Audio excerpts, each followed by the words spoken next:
What's going on, everyone? So, of course, there is a lot of talk of Russell Westbrook potentially being traded from the Los Angeles Lakers to some other team. I mean, the writing's been on the wall for some time. There were even reports that Russ is open to a trade, although he's not forcing the issue. If he has to ride it out for a year with the Lakers, he'll ride it out. But if he can be traded elsewhere, he'll be traded elsewhere. The Lakers, they're not going to trade him just to trade him. They're going to try to find the right deal. And if a right deal is involved, then Russell Westbrook will likely be gone, whether it's Utah, the Pacers deal, one of the several deals that are reported to be out there. Russ is very likely gone if that's the case. And not just that, but he even got a new agent in Schwartz, who is known for getting the max money for players during a buyout. And so if Russ is to be traded to, say, a Utah, then they're going to buy him out and then he's going to go elsewhere. So he's going to want to capitalize on the most money possible for that kind of thing. Well, we did get another piece of information that may signal that Russell Westbrook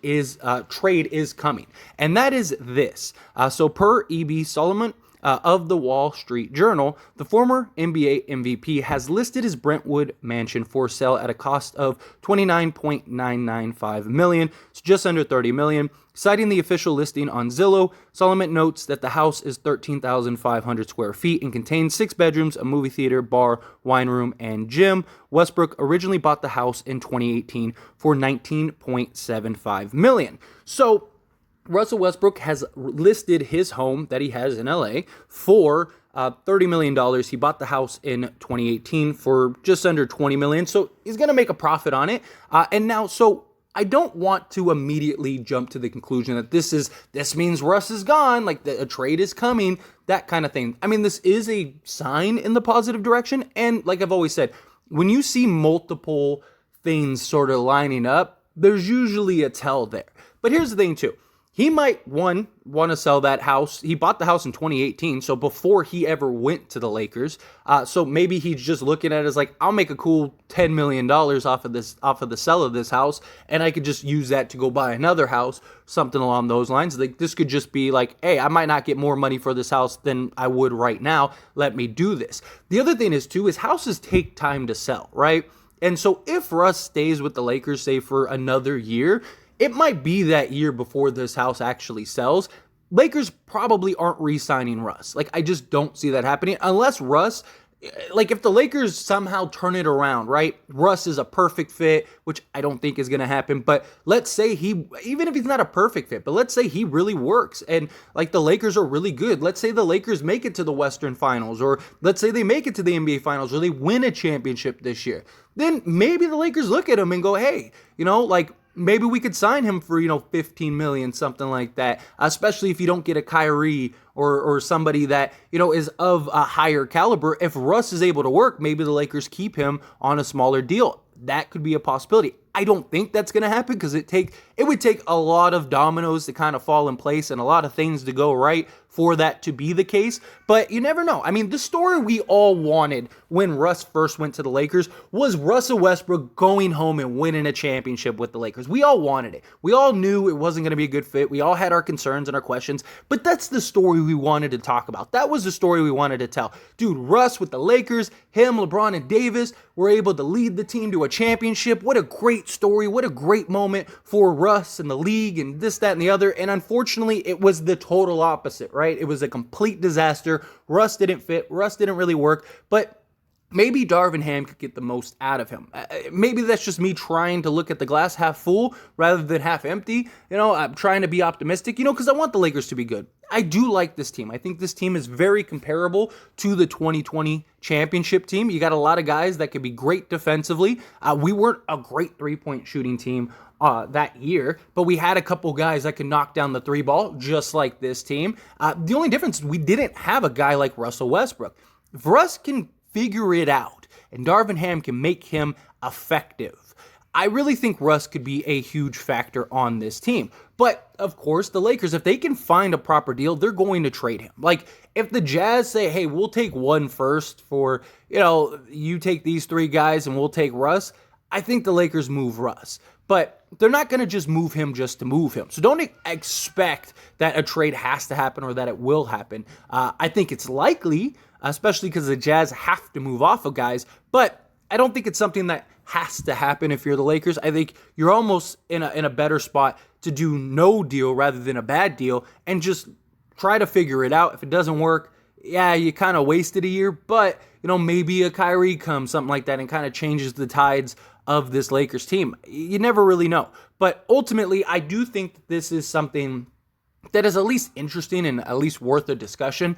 Obviously, it's right in the middle of all the trade talks and stuff like that, so that's what makes it even more intriguing, is that, you have all these talks, all this, Russ going this place and the other, Russ is going to the Jazz, and then you see Russ is in Utah for 2 weeks. Granted, he's, at Lake Havasu or whatever, and he's just kind of living his best life, so, that could have been nothing too, but again, when you start seeing these pieces line up, he's in Utah for X amount of time.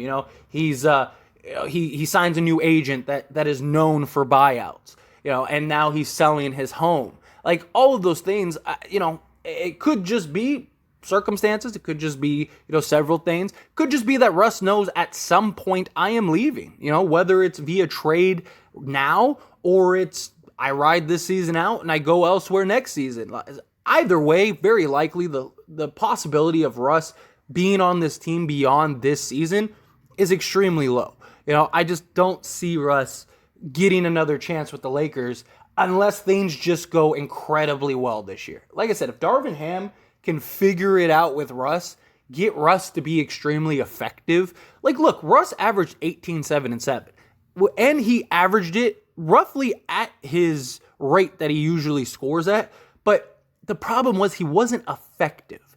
There's a difference between being effective and efficient and then just being the guy that you are, right? And that's kind of what it was. When we saw Russ be that guy when Davis and LeBron weren't in the game, he had that one game where he was effective. He put up 30, 14, and 15. But it wasn't just that he put up a great stat line. It was that he was effective in that game and almost single-handedly helped the Lakers win that game. If he could get to that, and I'm not saying he has to put up 30, 14, and 15, but I'm saying if he could be 18, 7, and 7 or 15, 5, and 5, night in and night out effectively, when LeBron isn't in the game, he's the guy with the ball, he's going out, he's getting you 15 points on 46% shooting, he's getting some quality assists, some quality rebounds, getting some solid defensive plays, which Darvin Ham really wants him to buy in defensively. So if he could just be a 15, 5, and 5 guy, that would be extraordinary for the Lakers in an effective manner. That is the key, being effective and being efficient. If they can make that happen, then I think the Lakers could be in a really good position. But it's just interesting that this is happening. It's interesting that he's putting the house up for sale. Like I said, it might just be, look, I'm going to make $10 million after closing costs and everything like that on this home. Why not? If I do stay here longer, I can always just go buy a new house.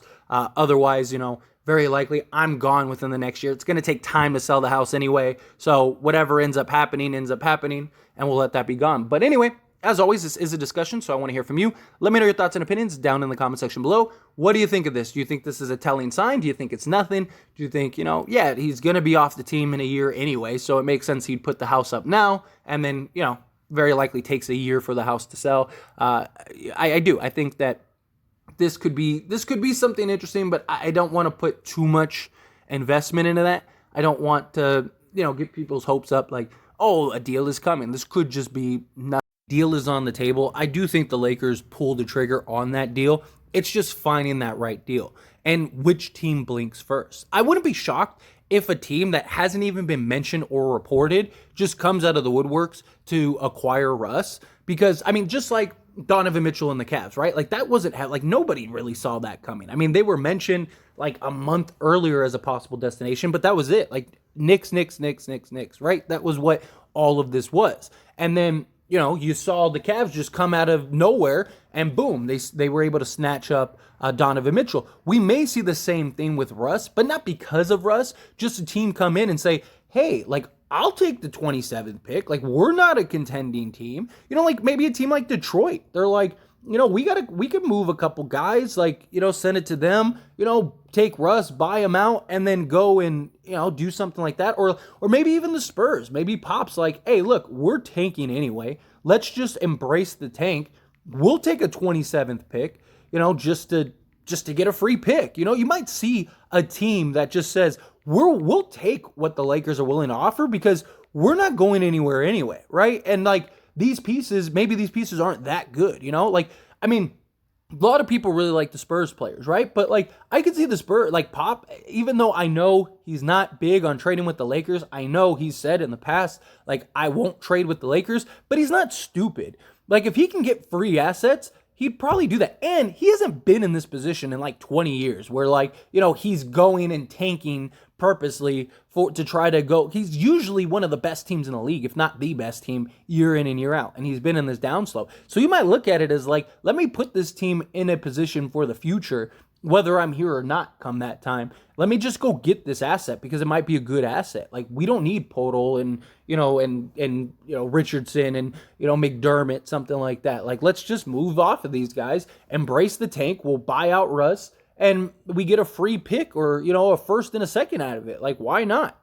Maybe that's something that could end up happening. But anyway, again, I don't want to get people's hopes up. I just think that this was an interesting point of discussion. So let me know what you think down in the comment section below. That being said, hit that like button. Helps me out a lot. Lets me know you enjoy these types of videos, and I truly appreciate it. If you're not subscribed to the channel, hit that subscribe button, followed by the bell notification. Stay up to date with all things sports. Join this wonderful community and all of our discussions. I'll see you all in the next one.